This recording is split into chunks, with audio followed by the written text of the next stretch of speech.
By 1992, the Nintendo Entertainment System was practically dead in the water, thanks to the company moving on to its next venture, the Super Nintendo. Thankfully for the uninformed gamer in me, a weekend at my aunt's house would open my eyes to the future. I sat with my cousin and watched as a hedgehog wearing red shoes and rocking a Japanese anime-style hairdo sped through this digital, colorful world before me.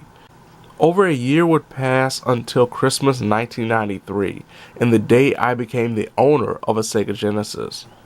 Fast forward nearly 25 years later, and my childhood has become the newest fad, as Nintendo, Atari, and of course Sega have gotten into releasing not only software collections, but also collectible mini consoles. Bringing the best of both worlds together, older games on 8th generation consoles, Sony published a collection of Mega Drive and Genesis Classics, for gamers both longing for the days when 16 bits were revolutionary, and new players to discover the wonders of a time long past.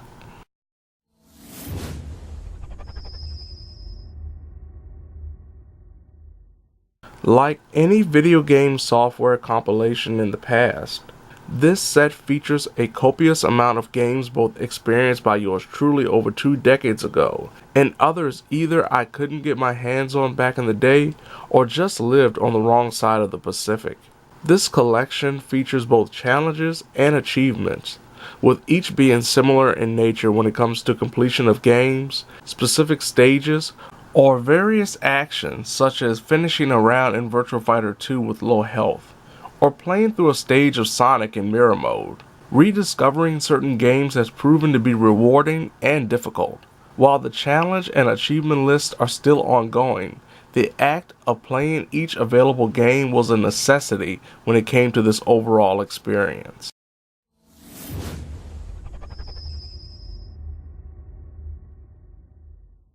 As expected from any collection focusing on a single series or system, the Sega Genesis Classics Collection features a host of critically acclaimed hits, such as the first 2 Sonic the Hedgehog games, all 3 Streets of Rage entries, cult classics like Gunstar Heroes and Comic Zone, a limited arcade port of Virtua Fighter 2, and even the beefy Phantasy Star and Golden Axe Genesis entries. One very interesting aspect with the game selection is several entries featuring both the Western and Japanese releases, including the bare-knuckle versions of Streets of Rage 2 and 3. These region switches can add extra levels of difficulty and even changes to the overall gameplay. In hopes of making things a little easier for gamers who don't want to spend hours replaying failed stages, this collection has a rewind feature that, when used, will literally rewind the game so the player can avoid a painful death or missed opportunity to pick up an extra life. The collection also has quick save and hard save options that allows a player to pick up right where the person left off, making the frustrating experience of failure a lot easier to manage. Unfortunately, there are several games missing from this collection that were a part of its predecessors, including Sonic 3, Eternal Champions, and Echo the Dolphin series. With these games running on an emulator instead of the original software, there will be some sound and graphical differences, including shimmering and stuttering effects during platformers and side-scrollers. Courtesy of the game's hub featuring a 90s Sega-themed bedroom with working clock, players had the opportunity to adjust several visual output settings, change the control scheme in the most minimal way possible, and even turn the screen backwards with mirror mode. To add grander moments to a player's overall experience, there are challenges for the player to optionally take part of that can be both incredibly interesting and frustrating, though only a few of the 53 games offered are associated with in-game challenges.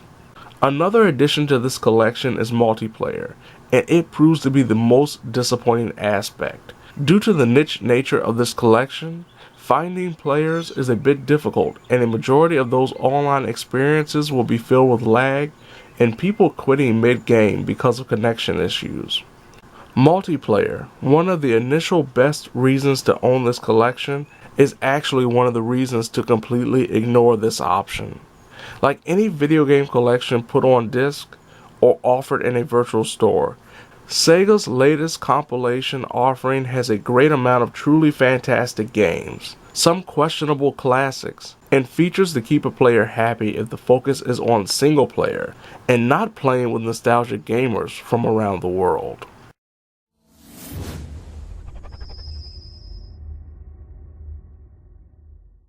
Like so many video game collections in the past, Sega's latest offering is a mixed bag of genuine classics, questionable additions, and rather disappointing omissions that will leave some quite upset that their favorite iteration in a series is missing. Old school gamers who were either around for the 16-bit era or never owned a Genesis or Mega Drive will genuinely get a kick out of this one, while inexperienced gamers may miss out on what truly made these experiences revolutionary, even if they enjoy the gameplay.